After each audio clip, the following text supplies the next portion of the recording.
Hello and welcome to English Mastery Daily. This channel is designed to help you improve your English step by step through clear listening practice, real conversations, and practical speaking training you can use in everyday life. And now, Elena will guide you through today's lesson and help you practice your English listening and speaking skills. I'm Elena, and I am absolutely delighted that you've chosen to spend your time with me today for what will be our most ambitious and rewarding lesson yet. In this special extended masterclass, we are going to explore the beautiful, creative, and sometimes confusing world of idiomatic expressions. Think of idioms as the secret code of native speakers. They are the colorful threads that weave personality, humor, and nuance into the fabric of everyday conversation. Mastering them is one of the most powerful steps you can take to move from sounding knowledgeable to sounding truly natural. The challenge with idioms, as you know, is that their meaning is not literal. You simply cannot translate them word for word and expect them to make sense. But don't worry. The goal of this lesson is to demystify these phrases for you once and for all. We are going to explore 75 of the most essential idioms you need for work, school, and social life. I will break them down into 15 thematic groups with 5 idioms in each to make them easier to learn and remember. For each idiom, I'll give you a simple definition, multiple real-life examples so you can see how it's used in different contexts, and I'll even share some interesting origins and usage notes to make the phrases more memorable. Most importantly, this is an interactive lesson. I want you to feel like you're in a comfortable one-on-one coaching session with me. I will guide you through plenty of speaking practice, asking you to repeat sentences and use the idioms in short stories.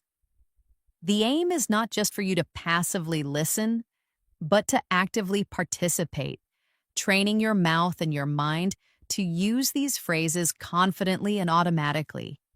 So find a comfortable spot, take a deep breath, and get ready to unlock a whole new level of English fluency. Let's begin. Let's begin with some of the most practical and frequently used phrases in daily English conversation. These are short, useful, and will make you sound natural right away. They form the foundation of casual, everyday interactions. First is so far, so good. You use this to say that an activity or a process has been going well up to this point with no problems yet. For example, a friend might ask, "How's your new project going?" And you can reply, "So far, so good." Repeat that with me. So far, so good. Here's another example. I've assembled the first part of the furniture and so far, so good. Try saying that one now. Next, we have get the hang of it.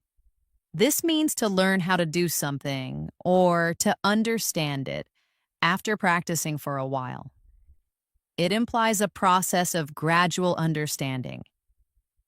For instance, learning to drive was difficult at first, but I think I'm starting to get the hang of it. Repeat that sentence. I'm starting to get the hang of it. Another example. This new software is complex, but you'll get the hang of it after a few tutorials. Practice that one. Here's a phrase of encouragement. Hang in there. You say this to someone to tell them not to give up, even when things are difficult or taking a long time. For example, I know you're tired of studying, but the exams are almost over. Hang in there. Repeat that encouragingly. Hang in there. Another one. The first few months of a new business are always tough. Just hang in there. Things will get better. Say that one now. What if something is easy? You can say it's not rocket science. This is a common, informal way to say that something is not difficult to do or understand. The phrase humorously suggests that very few things are as complex as the science of sending rockets into space. For example, I don't understand why he can't use the new coffee machine. It's not rocket science. Repeat that with me. It's not rocket science. Another one. You just need to follow the recipe. Cooking this dish is not rocket science. Try that one now. Our final idiom in this foundational group is your guess is as good as mine. This is a friendly and humble way of saying I don't know or I have no idea. It implies that you and the person you're speaking to have the same amount of information, which is none. For instance, someone might ask, what time will the bus arrive? If you don't know, you can say, your guess is as good as mine.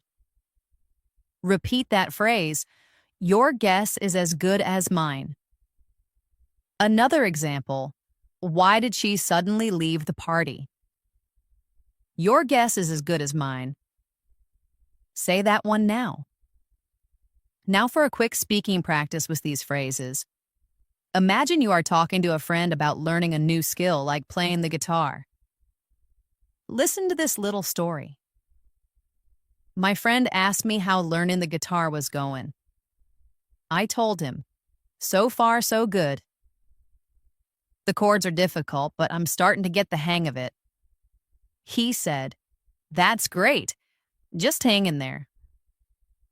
Then he asked me a technical question about music theory, and I had to say, your guess is as good as mine. He laughed and said, don't worry, I'm sure it's not rocket science. Now slowly repeat that story. Then it's your turn. Think about a new job or a new hobby you started. How would you describe the first few weeks? Use at least 3 of these foundational phrases to tell a short story about your experience. Excellent. Our next group of idioms appears constantly in conversations. They are the social glue that helps interactions flow more smoothly, making them more dynamic and expressive. Let's start with a fun one. Speak of the devil. You say this as a lighthearted exclamation when the person you have just been talking about suddenly appears or contacts you. For example, I was just telling Sarah how much Mark helped me with the project. Oh, speak of the devil. Here he comes now. Repeat that with me. Speak of the devil. Here he comes now. Oh, it's a very common and friendly expression, so don't worry about it sounding rude. Next is ring a bell. If something rings a bell, it sounds familiar, but you can't remember the exact details. It triggers a vague memory. For instance, the name John Smith rings a bell, but I can't picture his face. Repeat that sentence. The name rings a bell, but I can't picture his face. Another example. The title of that movie doesn't ring a bell. Are you sure I've seen it? Try that one now. Here's an idiom for starting conversations in a new group. Break the ice. This means to say or do something to make people feel more relaxed and comfortable when they first meet. For example, he told a funny joke to break the ice at the start of the meeting. Repeat that with me. He told a funny joke to break the ice. A usage note. This is almost always used at the beginning of a social interaction. You might say, let's play a quick game to break the ice before we start the workshop. Say that one now. What if you're in a conversation where one person is talking nonstop? You need to get a word in edgewise. This phrase describes the frustrating situation where you cannot find an opportunity to speak because someone else is talking so much. For example, my aunt talks so fast that it's impossible to get a word in edgewise during our phone calls. Now you try it. It's impossible to get a word in edgewise. Here's another one. The debate was so intense, neither candidate could get a word in edgewise while the other was speaking. Repeat that with me. Our final idiom here is a penny for your thoughts. This is a charming and gentle way to ask someone what they are thinking about, especially when they are quiet or look pensive. For example, you've been very quiet for the last 10 minutes. A penny for your thoughts? Repeat that gentle question. A penny for your thoughts. It shows you care about what is on their mind. Another example. He looked out the window with a distant expression, so I offered him a penny for his thoughts. Try that one. Time for our second practice story.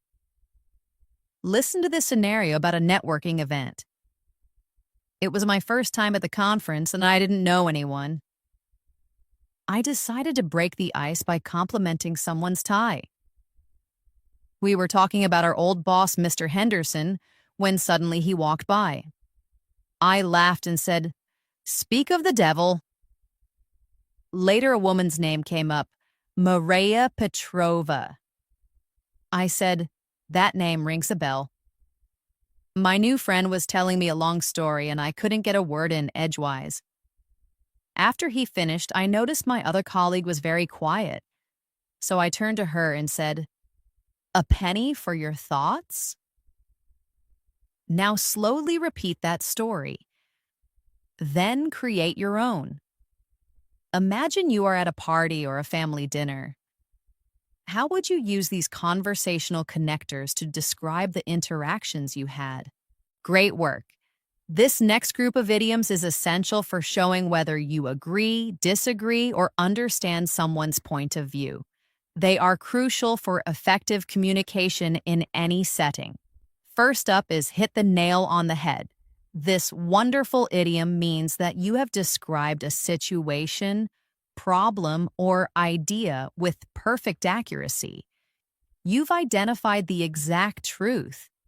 Imagine your friend is struggling with a project and you suggest they are trying to do too much at once. They might reply, "You've hit the nail on the head." That's exactly my problem. Let's practice that reply. Repeat after me. You've hit the nail on the head. Here it is in a longer sentence. The consultant's report hit the nail on the head regarding our company's biggest challenges. Say that one with me. Next, let's look at C, eye to eye. This means to agree with someone or share their opinion on a particular subject. Only it's most often used in the negative to describe a disagreement. For example, my parents and I don't always see eye to eye on politics, but we respect each other. Repeat that sentence. We don't always see eye to eye on politics. Here it is in a positive business context.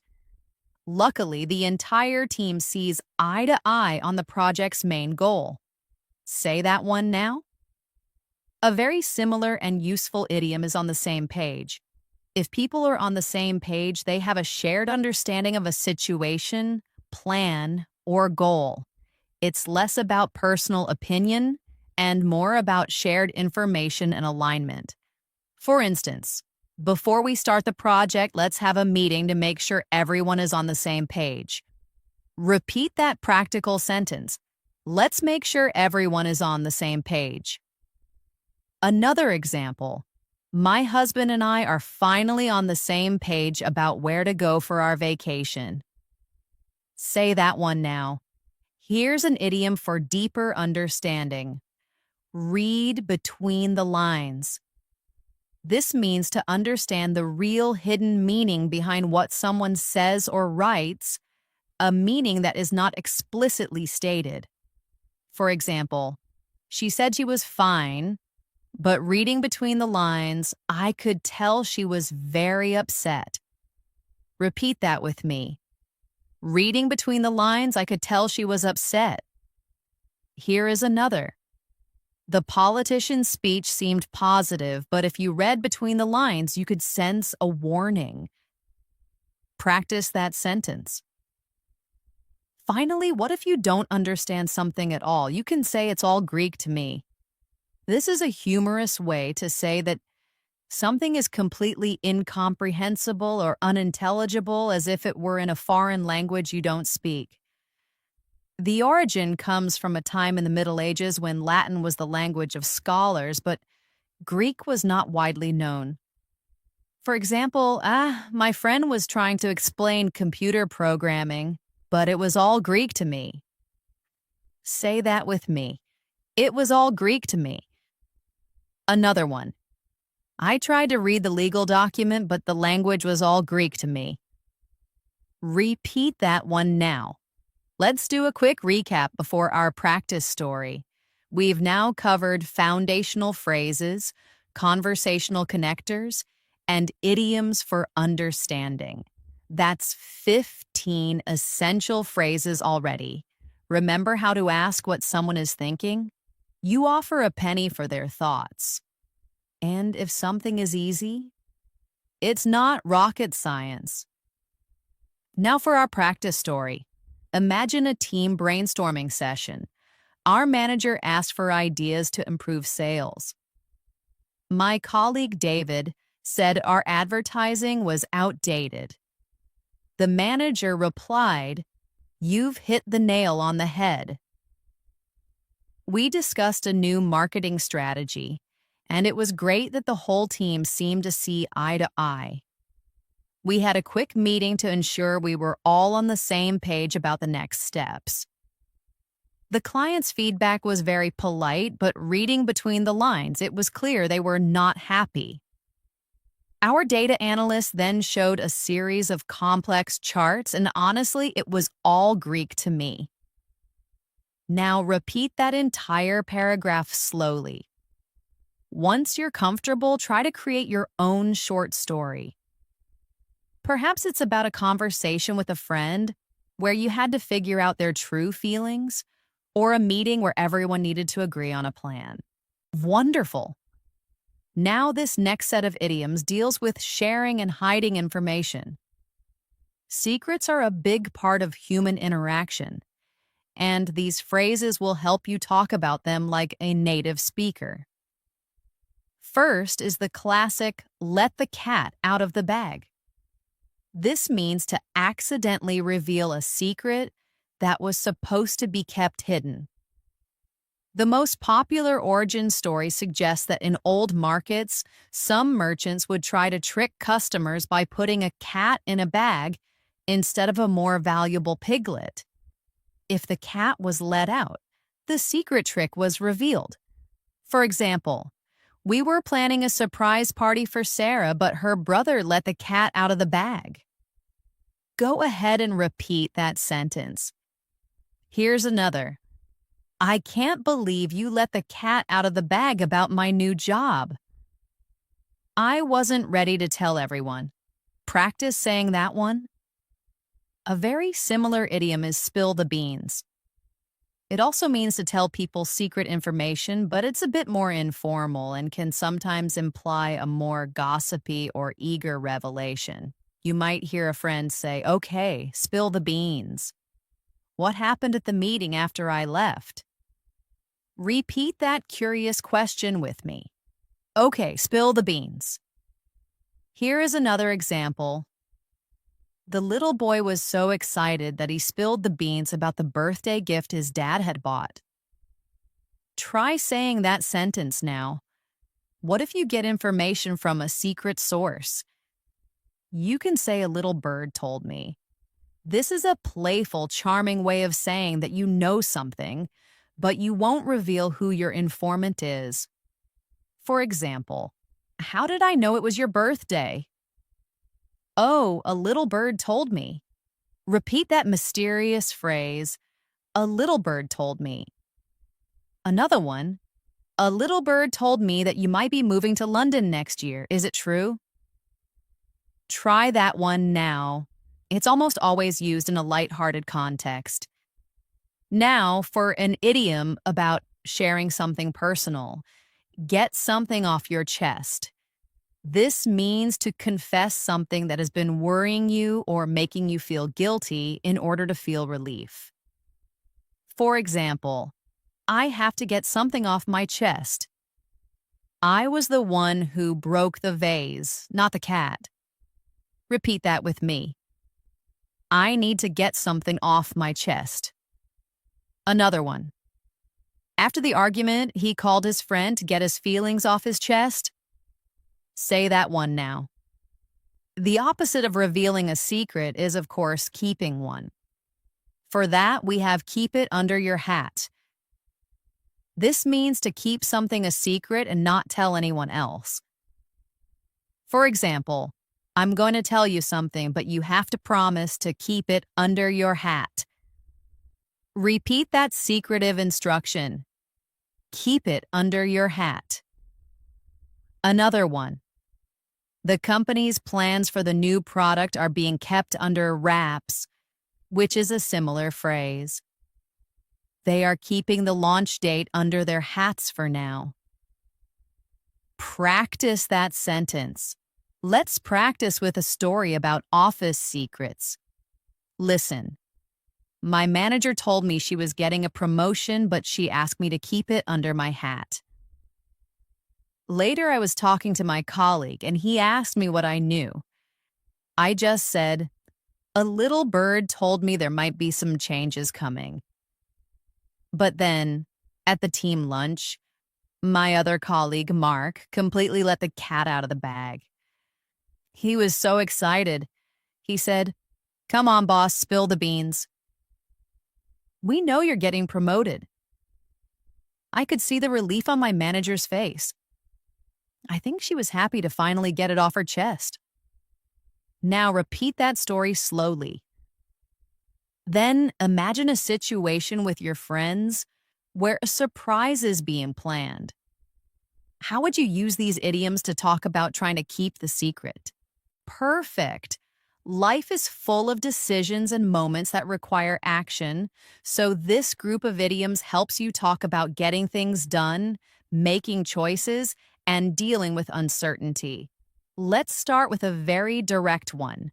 Cut to the chase. This means to get to the most important point without wasting time on details or background information. It's often used when you are short on time or feeling impatient. For example, I don't have much time, so please cut to the chase. What is the problem? Repeat that with me. Please cut to the chase. It's very common in business settings. Let's cut to the chase. Will this project be profitable or not? Say that one now. Sometimes you have to do something difficult or unpleasant that you've been avoiding. For this, we say, bite the bullet. It means to face a difficult situation with courage and determination. The origin might come from the days before modern medicine, when wounded soldiers were literally given a lead bullet to bite on during surgery to cope with the pain. For example, I hate going to the dentist, but I have a toothache, so I'll have to bite the bullet and make an appointment. Repeat that with resignation. I'll have to bite the bullet. Another one. She decided to bite the bullet and apologize, even though it was embarrassing.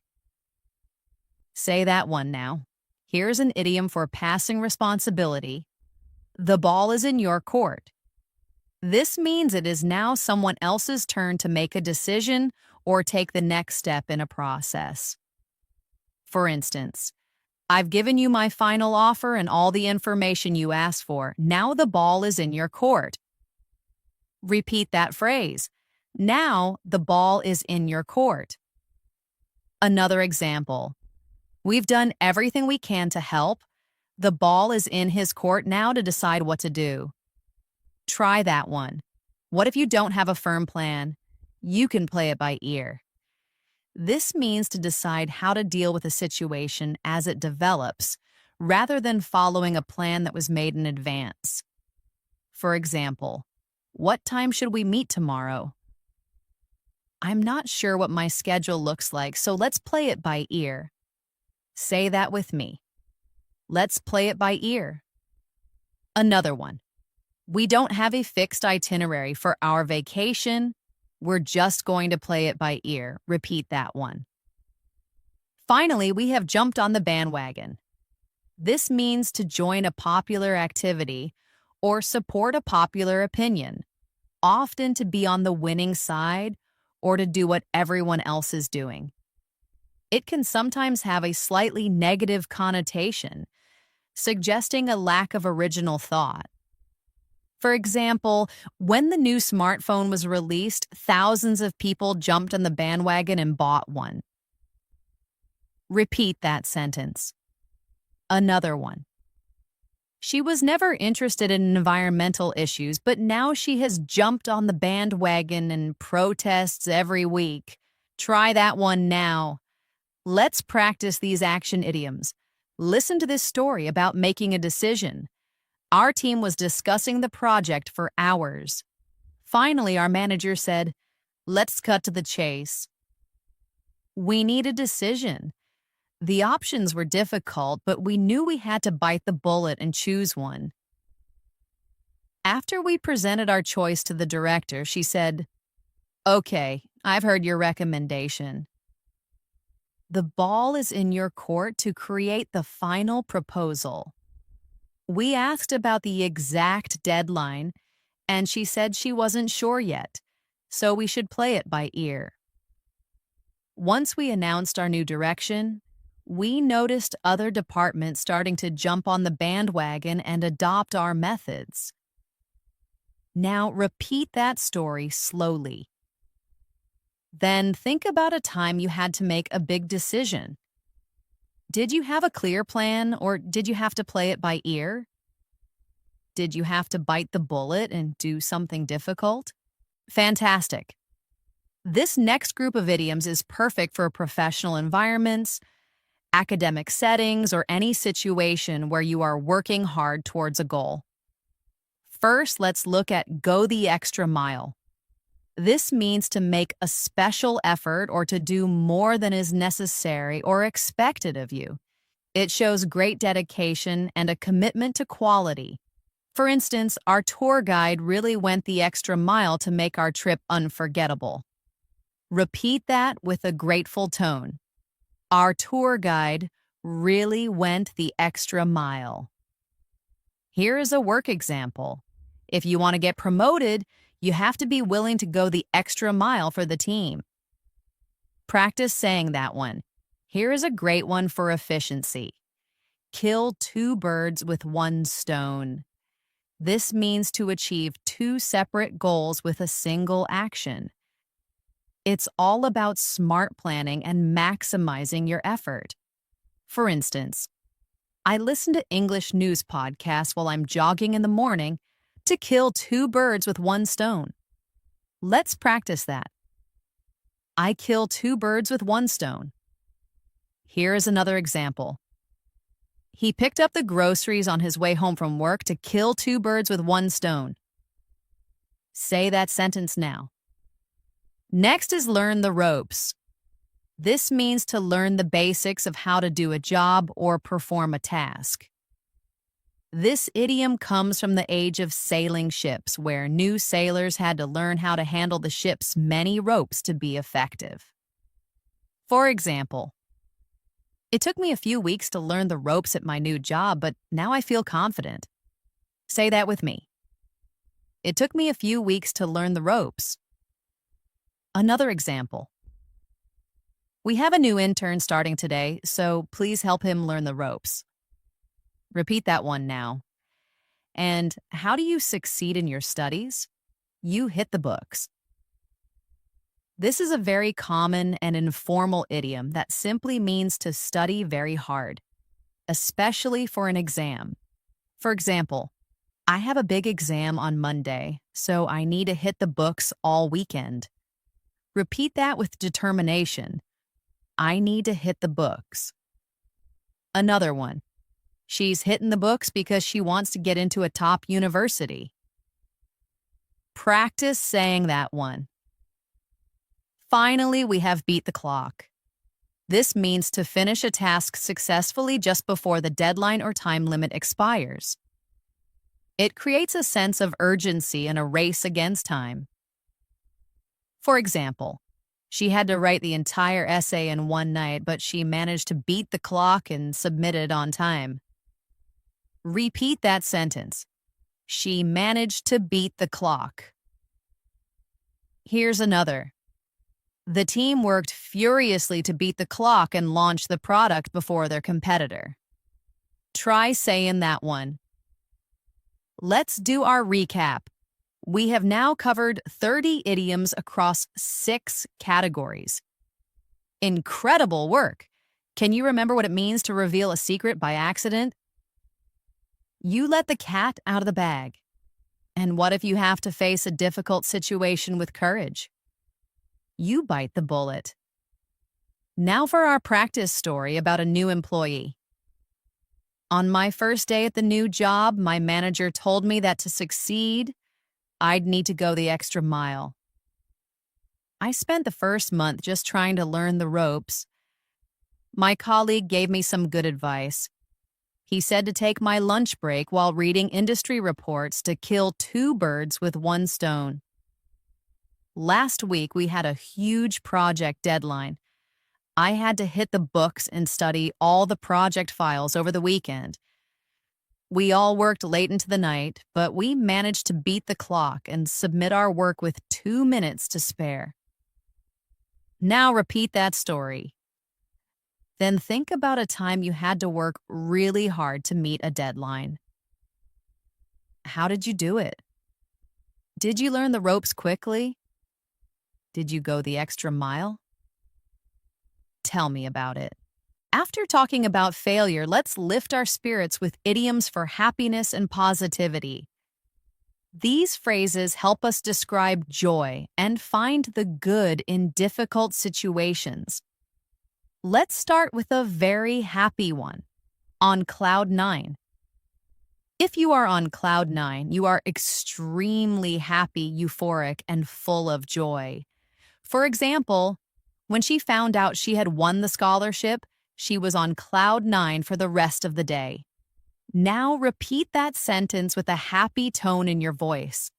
She was on cloud 9 for the rest of the day. Here is another one.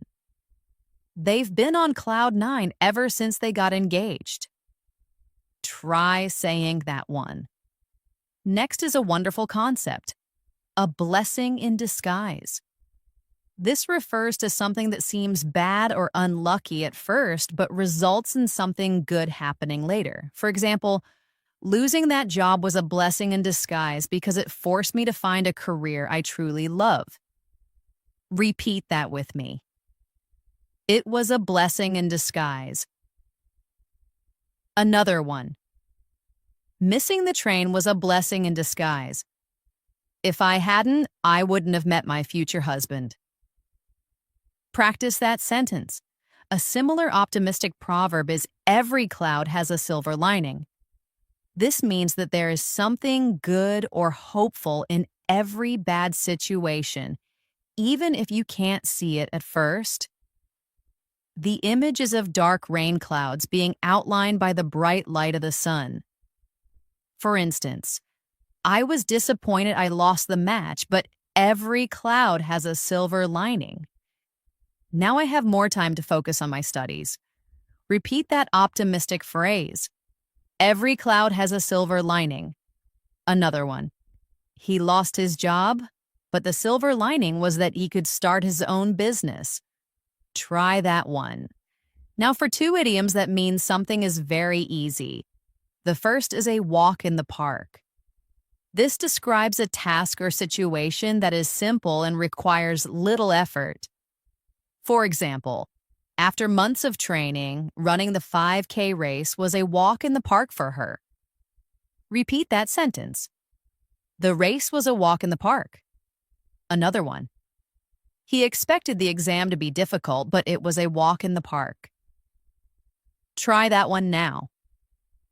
Our second easy idiom is a piece of cake. This is a very informal way to say that something is extremely easy to do. For example, I was worried about the math test, but it turned out to be a piece of cake. Repeat that with a sense of relief. It turned out to be a piece of cake. A usage note. Remember, this is very casual. You'd use it with friends, but perhaps not in a formal report. Here's another. For a professional mechanic, changing a tire is a piece of cake. Repeat that one with me. Time for our positivity practice story. Listen carefully. My friend was upset after her flight was canceled. But it turned out to be a blessing in disguise. The airline put her on a new flight the next day and gave her a voucher for a fancy hotel. She was on cloud 9. She told me, every cloud has a silver lining. The next day, getting through security was a walk in the park because the airport was so empty. She said the whole experience, which started badly, ended up being a piece of cake. Now, repeat that story slowly. Think about a time when something seemed bad at first but turned out well. How would you describe it? Use at least 3 of these positive idioms.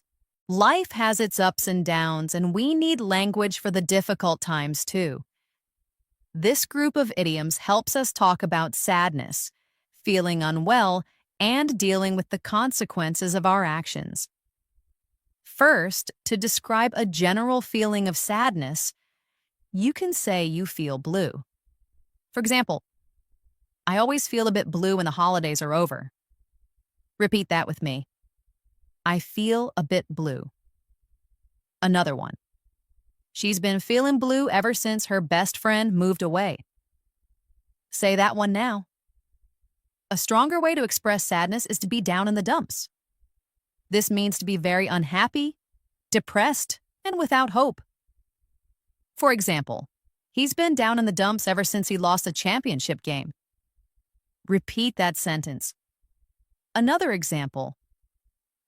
What's wrong? You look so down in the dumps today. Practice that question. Here's an idiom for a specific kind of negative feeling. A chip on your shoulder. If someone has a chip on their shoulder, they have an angry or bitter attitude because they feel they have been treated unfairly in the past. It's like they are carrying around an old grudge that affects their present behavior. For example, he has had a chip on his shoulder ever since he was passed over for the promotion. Repeat that with me.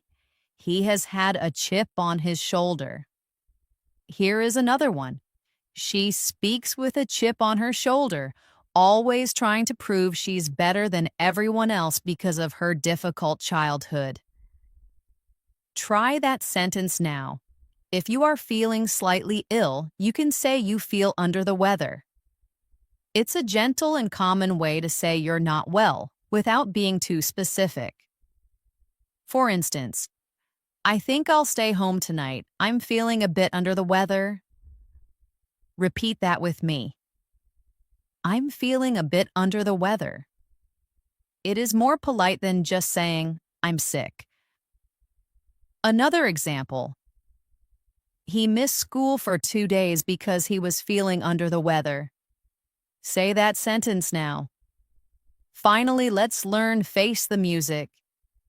This means to accept responsibility and criticism for something bad you have done. It's about dealing with the consequences of your actions, no matter how unpleasant. For example, after he was caught cheating on the exam, he had to go home and face the music. Say that sentence with me. He had to go home and face the music. Another example. The company's CEO had to face the music when the press discovered the scandal. Repeat that one now. What an incredible effort. We've now covered 45 idioms across 9 different themes. Let's do a quick recap. What does it mean to fail spectacularly? You go down in flames. And what do we call something that seems bad at first but turns out to be good? It's a blessing in disguise. And now let's practice our latest idioms with a story. Listen, my brother has been down in the dumps this week because he made a big mistake at work and had to face the music. He's been feeling a bit under the weather, too, which doesn't help. He always seems to have a chip on his shoulder about his boss. I told him it's normal to feel blue after a week like that, but things will get better. Now repeat that story slowly. Then think of a time you or a friend felt down. Can you describe the situation using feel blue or down in the dumps? What was the reason?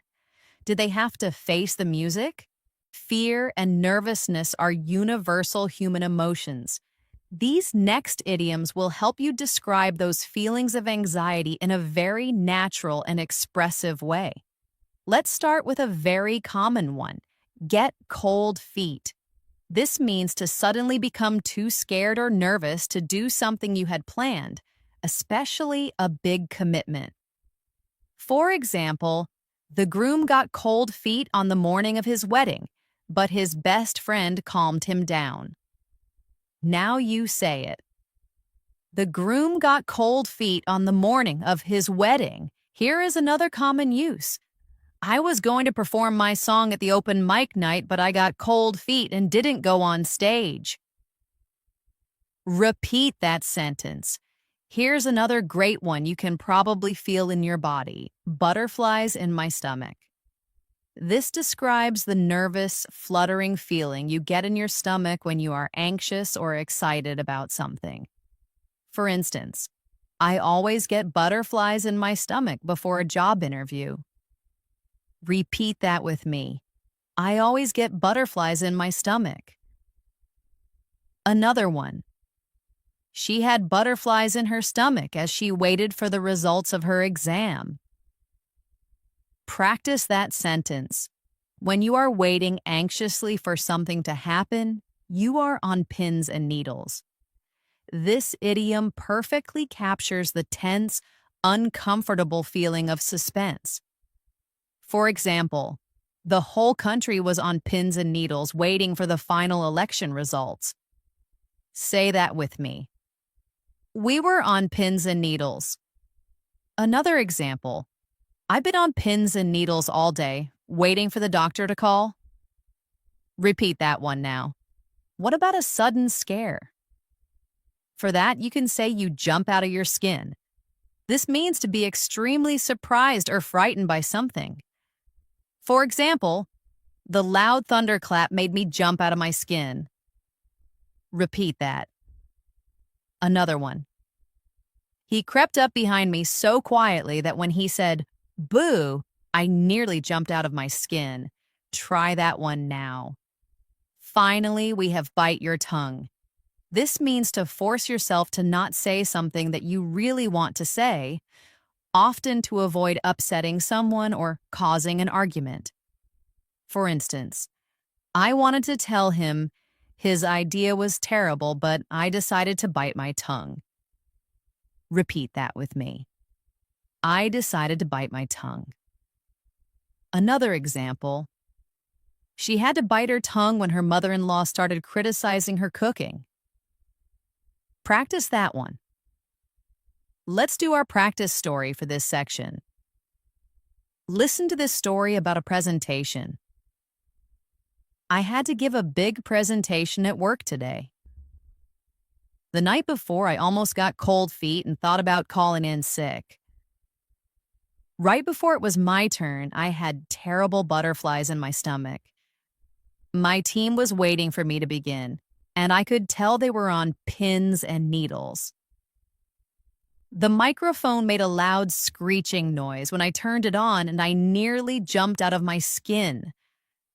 One of my colleagues made a negative comment just before I started, but I knew I had to bite my tongue and stay focused. Now slowly repeat that story. Think about a time you were very nervous.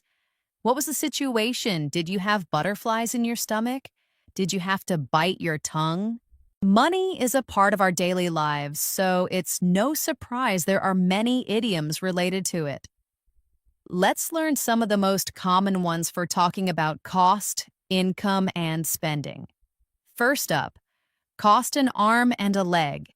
If something costs an arm and a leg, it is extremely expensive. The phrase emphasizes the high price by suggesting you'd have to give up something very valuable to afford it.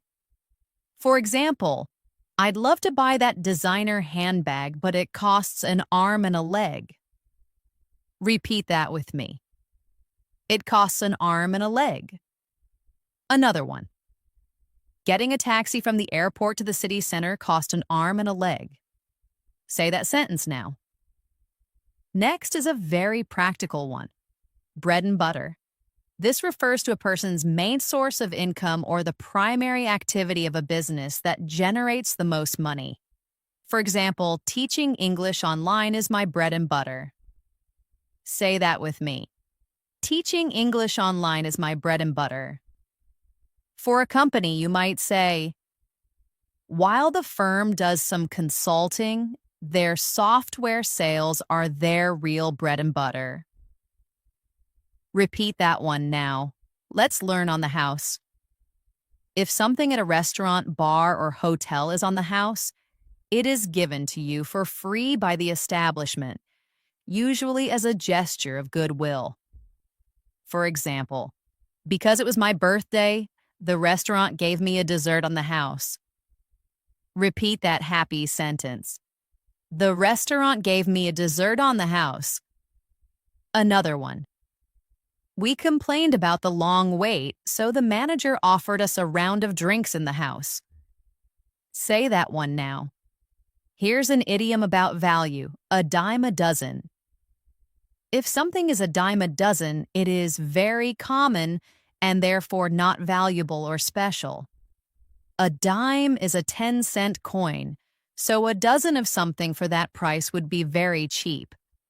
For example, in Hollywood, aspiring actors are a dime a dozen. Repeat that with me. They are a dime a dozen. Another one. Don't worry about that broken pen, they're a dime a dozen. Try that one now. Our final money idiom is burn a hole in your pocket. If money is burning a hole in your pocket, it means you have a strong urge to spend it as soon as you get it. For example, as soon as he gets his salary, it burns a hole in his pocket. Repeat that with me. It burns a hole in his pocket. Another one. That bonus I received is burning a hole in my pocket. I can't wait to go shopping. Try that one now. Let's do our speaking practice for this section. Listen to this story. My friend and I went to a new restaurant. I was worried it would cost an arm and a leg. My friend just got paid from his main job. Writing is his bread and butter. And the money was burning a hole in his pocket. He said, "Don't worry. Restaurants like this are a dime a dozen in this city." We had a great meal, and because the service was slow, the manager gave us coffee on the house. Now repeat that story slowly. Then imagine your own scenario about shopping or going out to eat. Use these money idioms to describe the experience. Time is a precious resource, and English has many idioms to talk about it. These next phrases will help you sound more natural when discussing schedules, deadlines, and making the most of your time. Let's begin with once in a blue moon. This means that something happens very rarely. A blue moon is a real astronomical event, the second full moon in a single calendar month, which is an infrequent occurrence. For example, my sister lives in another country, so I only get to see her once in a blue moon. Repeat that with me. I only get to see her once in a blue moon. Another example. An opportunity this good comes around once in a blue moon. Say that one now. Next is in the nick of time. This means you do something or something happens at the very last possible moment, just before it's too late. For instance, the hero arrived with the antidote in the nick of time to save the day. Say that with me. He arrived in the nick of time. Another example. I thought I was going to miss my flight, but I got to the gate in the nick of time. Repeat that with a sense of relief. What if you're a little late? You can use better late than never. This is a famous proverb that means it's better to do something late than to not do it at all. For example, he finally paid me back the money he owed me. Well, better late than never. Repeat that phrase. Better late than never. You could also say, she submitted her application 2 days after the deadline, hoping the committee would think, better late than never. Say that one now. Our next idiom is call it a day. This means to decide to stop working on something, either for the rest of the day or permanently. For example, we've been working for 10 hours straight. I think it's time to call it a day. Repeat that with me. Let's call it a day. Another one. After years of trying to make the business profitable, they decided to call it a day and close it down. Try that one now. Finally, what do you do when you're waiting? You kill time.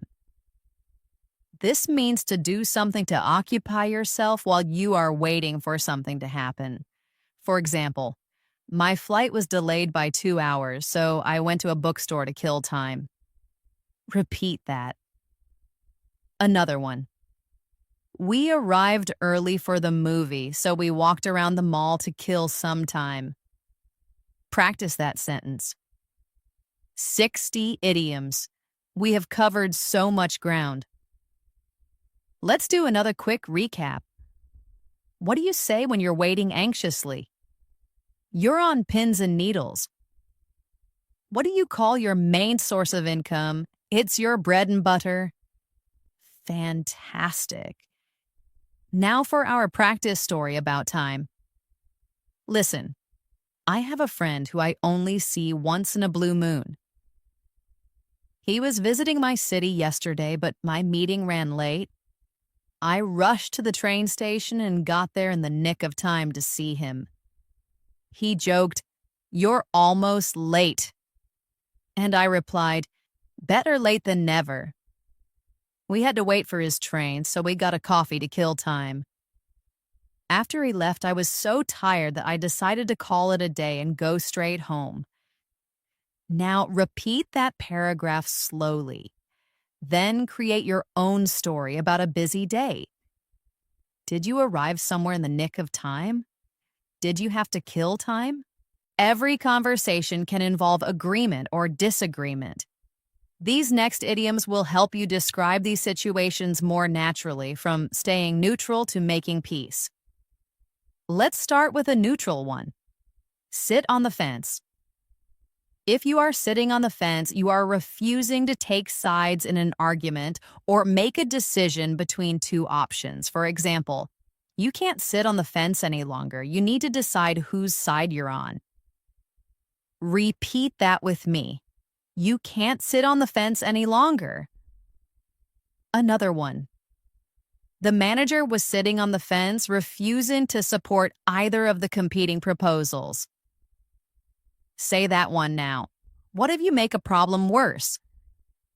You add fuel to the fire. This means to do or say something that makes a bad situation or a conflict even worse. For example, he was already angry, and your sarcastic comment just added fuel to the fire. Repeat that sentence. Your comment just added fuel to the fire. Another one. Showing up late to the meeting only added fuel to the fire of the manager's frustration. Try that one now. Here's an idiom for making peace. Bury the hatchet. This means to end a conflict and become friendly with someone again. This comes from a Native American tradition of literally burying weapons to signify peace. For example, after years of not speaking, the two brothers finally decided to bury the hatchet. Say that with me. They decided to bury the hatchet. Another one. Can't we just bury the hatchet and be friends again? Repeat that question now. This is a very useful phrase. Agree to disagree. This is used to resolve a conflict by accepting that you have different opinions and will not reach an agreement. It allows the conversation to move on peacefully. For example, we are never going to agree on this topic, so let's just agree to disagree. Repeat that with me. Let's just agree to disagree. Another one. After a long debate about politics, my friend and I decided to agree to disagree and talk about something else. Say that one now. Finally, what if you decide to forgive someone? You can let someone off the hook. This means to free someone from their responsibility or duty, or to not punish them for something they did wrong. For example, he was supposed to do the dishes, but he looked so tired that I let him off the hook. Repeat that sentence. Another one. The police officer gave her a warning instead of a ticket. She was really let off the hook. Practice that one. Let's practice these with a story about a workplace disagreement. Listen. My colleagues, Tim and Anna, were arguing. I decided to sit on the fence because I saw merit in both their ideas.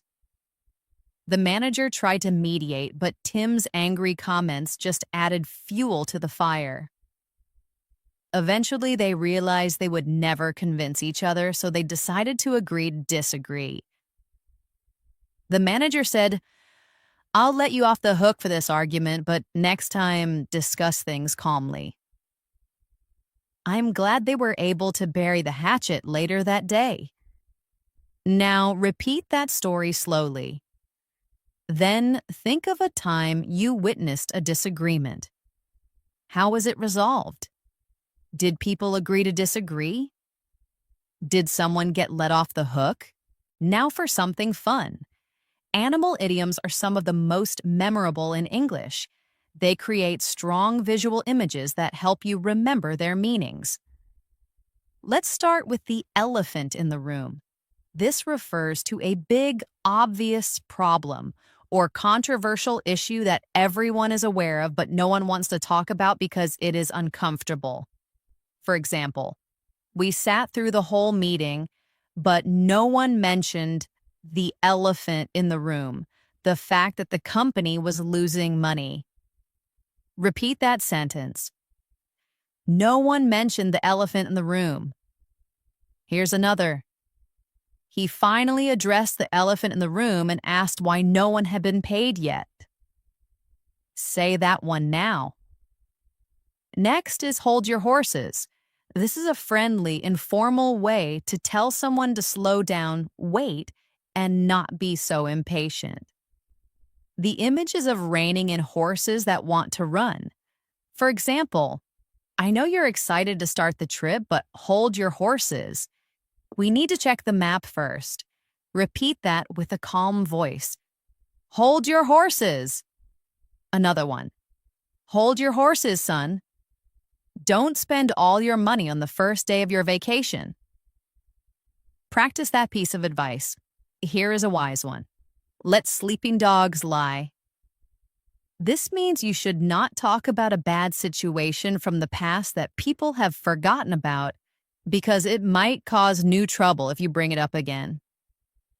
For example, I wanted to ask my boss about his mistake from last year, but I decided it was better to let sleeping dogs lie. Say that sentence with me. I decided it was better let sleeping dogs lie. Another one.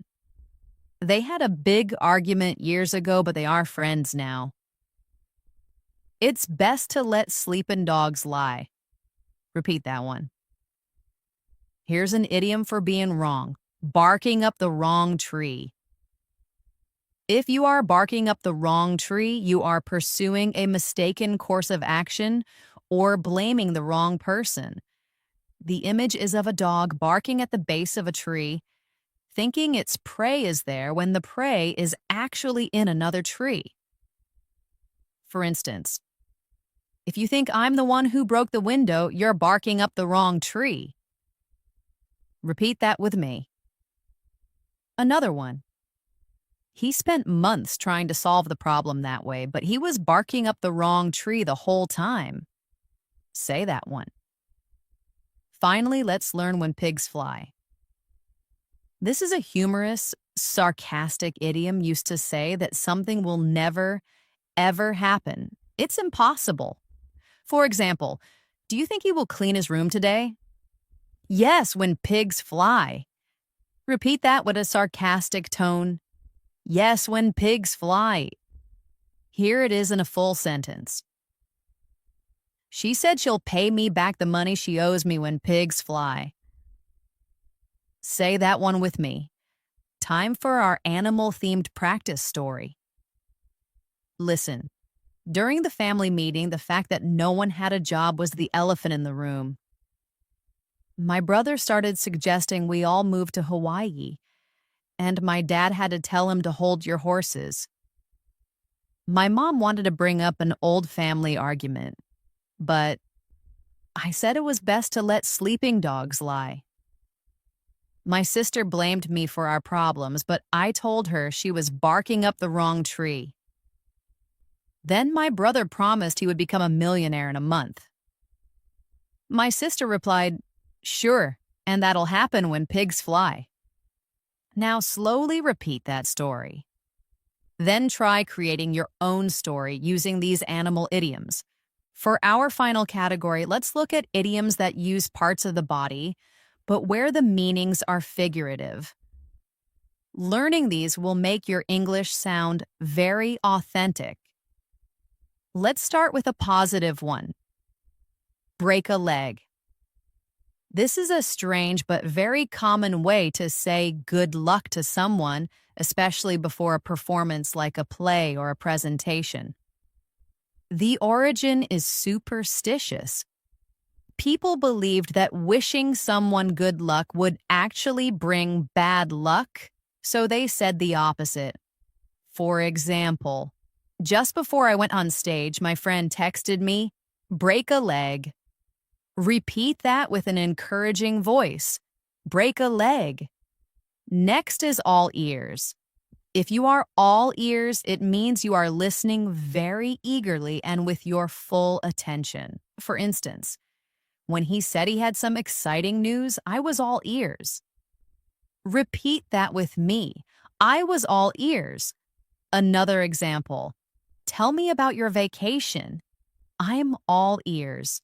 Practice saying that. Here's another useful one. Keep an eye on. This means to watch or take care of something or someone. For example, could you please keep an eye on my suitcase for a minute while I go to the restroom? Repeat that polite request. Could you please keep an eye on my suitcase? It can also mean to monitor a situation. The doctor told him to keep an eye on his blood pressure. Practice that one. Next, we have twist someone's arm. If you twist someone's arm, you persuade or convince them to do something that they were initially reluctant to do. It's usually used in a lighthearted, informal way. For example, I didn't want to go to the party, but my friends twisted my arm. Say that with me. My friends twisted my arm. Another one. She said she was too busy for dessert, but I twisted her arm and she had a piece of cake. Try saying that one. Our final idiom is give a cold shoulder. If you give someone the cold shoulder, you deliberately ignore them or treat them in an unfriendly way. For example, after our argument, she gave me the cold shoulder for a week. Repeat that sentence. Another one. I tried to apologize, but He just gave me the cold shoulder. Try that one now. This is it, our final practice story.